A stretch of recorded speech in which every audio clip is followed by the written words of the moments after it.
Good morning. Welcome to Coffee Talk. I'm Mark Bradberry. Why don't you grab a cup and join me this morning? Gimme, gimme, gimme. You know, you can't make people want to give. Did you know that? I mean, sure, you can force it out of them. You can power your way through their objections and just plow over everything that they hold dear. You could manipulate, you could coerce and make persuasive arguments. You can make them feel guilty. You can whine about your needs. You could pressure them, and you could do all those things and more. You know, and it works too. It's like the pastor that I saw some years ago who called on people during the service to take a 20 out of their wallet and wave it up to the Lord before placing it into the offering plate. Well, he said God wanted everyone to give, but that God didn't want less than a 20. Now, such ploys might go a long way in getting you the money you want, or the service or the gift or the service love that you desire. But you know, the problem is you can't make someone want to give. To do so results in one unavoidable conclusion: resentment. That's right. High pressure tactics will make people resent the giving and you every time. But wait, hold on, you said. Hold on. Didn't Jesus say that it's more blessed to give than to receive? Well, yes, he did. But that's not the end of the wisdom.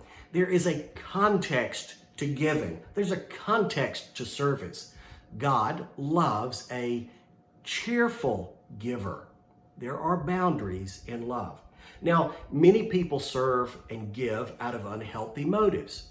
And just think about this. Maybe this describes you. Do you maybe stay in an empty relationship out of guilt? Do you maybe give without having an open heart? Do you perhaps fear that you might lose love, or that people will be angry with you if you don't give?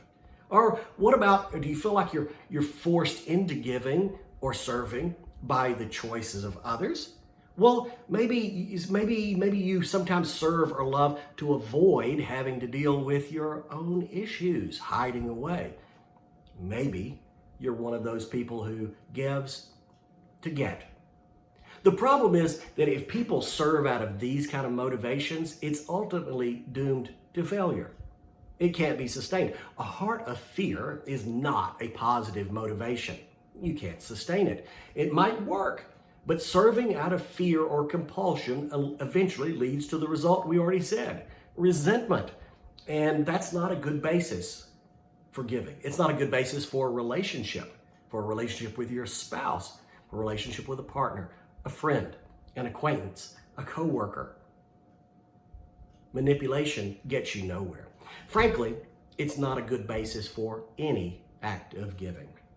Now, God calls us to serve out of freedom.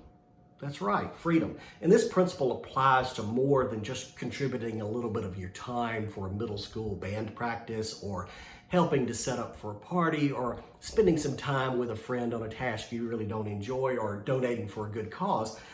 Consider giving in the context of relationships. You know, what is love given if not the highest act of service? A gift of self. Now, if people give and love and serve freely, there's a completely different motivation at work and a markedly different result. When we serve out of gratitude, out of an overflowing heart, out of a love for others, we then begin to realize the truth of Jesus's words. We can then understand that it is truly more blessed to give than to receive, and we are walking in that freedom. We can then be a cheerful giver. A cheerful giver. Allow freedom first, and then the choice, if freely offered, flows out of a heart that is our wellspring of life. Enjoy your coffee this morning.